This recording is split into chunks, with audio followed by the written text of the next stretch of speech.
এক চাঞ্চল্যকৰ খবৰ নগাঁৱৰ ডুমডুমিয়াত শিশুৰ মৃতদেহ উদ্ধাৰ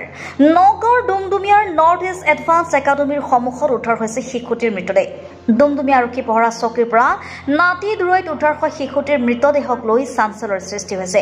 মৃত শিশুটি কোনোবা অবৈধ মাতৃয়ে পেলাই থৈ গৈছে নে অপহৰণ কৰি হত্যা কৰিছে সেয়া আৰক্ষীৰ তদন্ততহে পোহৰ আহিব প্ৰথমে জনাইছে মুহূৰ্তৰ চাঞ্চল্যকৰ খবৰ নগাঁৱৰ ডুমডুমিয়াত সংঘটিত হৈছে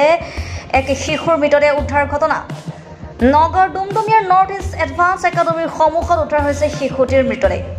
ডুমডুমিয়া আৰক্ষী পহৰা চকীৰ পৰা নাতি দূৰৈত উদ্ধাৰ হোৱা শিশুটিৰ মৃতদেহক লৈ চাঞ্চল্যৰ সৃষ্টি হৈছে মৃত শিশুটি কোনো অবৈধ মাতৃয়ে পেলাই থৈ গৈছে নে অপহৰণ কৰি হত্যা কৰিছে সেয়া আৰক্ষীৰ তদন্ততহে পোহৰ আহিব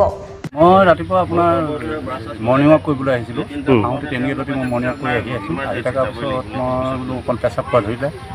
ধৰাৰ পৰা মানে পেচাব কৰা ধৰাৰ লগে লগে মই চিন্তা কৰিছোঁ বোলো অকণ পেচাব কৰি লওঁ ইফালে দেখিছোঁ যে স্কুলৰ ল'ৰা ছোৱালী আহি আছে অকণমান ছাইডলৈ যাওঁ তাৰপিছত এই একাডেমী বুলি কয় এখন স্কুল আছে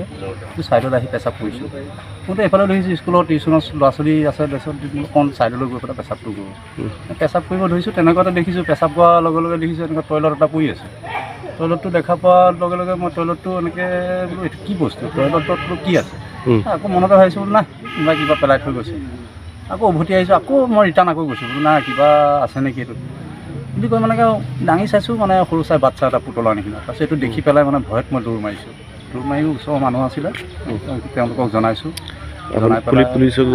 পুলিচক জনাইছোঁ মানে কিয় বস্তু স্কুলৰ ওচৰত পটককৈ গোন্ধাব কৰিবও পাৰে এটা মানে সিহঁতেও ক'লে যে নাই এইটো জনোৱাটো ভাল সেইকাৰণে থানাত গৈ পেলাই আমি তিনিজন লগত মোৰ মৰ্ণিং লগে লগে মোৰ এজন আছিলে মহিজুদ্দিন বুলি কয় তেওঁক জনাইছিলোঁ ফাৰ্ষ্ট টাইম তাৰপিছত নাম কি আছিলে